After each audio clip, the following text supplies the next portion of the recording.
ক্ষমতা গ্রহণের পরপরই সরকারি চাকরিজীবীদের মন রক্ষায় ঘোষণা করা হয় মহার্ঘ ভাতা। জানুয়ারি থেকেই এ ভাতা কার্যকরের প্রাথমিক সিদ্ধান্তও নেওয়া হয়েছিল, কিন্তু অর্থনীতির বর্তমান টালমাটাল পরিস্থিতিতে সেখান থেকে সরে এসেছে অন্তর্বর্তী সরকার। সংশ্লিষ্টরা জানায়, আয় ব্যয়ের ভারসাম্য ঠিক রেখে মহার্ঘ ভাতার অর্থ সংস্থান করা সরকারের জন্য বেশ কঠিন। তবু অন্য খাত থেকে টাকা কাটছাঁট করে ভাতা দেওয়ার খসড়া চূড়ান্ত করেছিল অর্থ বিভাগ।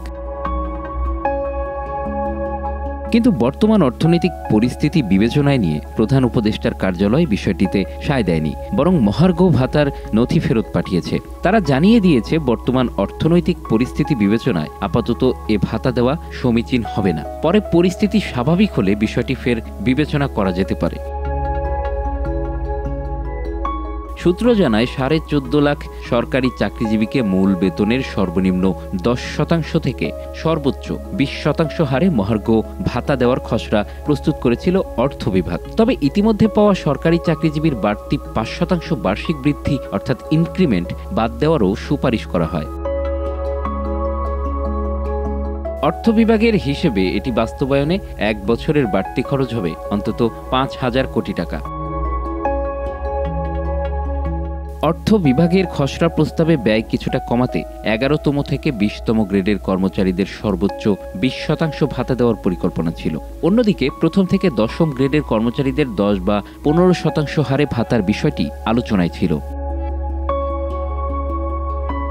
সংশ্লিষ্টরা জানায়, প্রথম থেকে 10ম গ্রেডে 10% দেওয়া হলে 5,000 কোটির কিছু বেশি টাকার প্রয়োজন ছিল, আর 15% দেওয়া হলে ব্যয় আরেকটু বেড়ে দাঁড়াতো প্রায় 5,750 কোটি টাকা।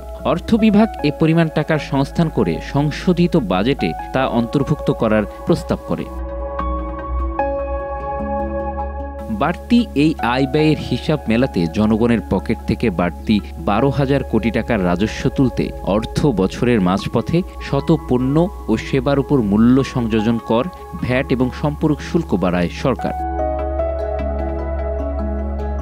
সরকারের এই সিদ্ধান্তের প্রতিক্রিয়ায় ব্যাপক সমালোচনা শুরু হয়। পরে অবশ্য কয়েকটি পণ্য ও সেবায় শুল্ক কর পুনর্বিবেচনা করা হয়।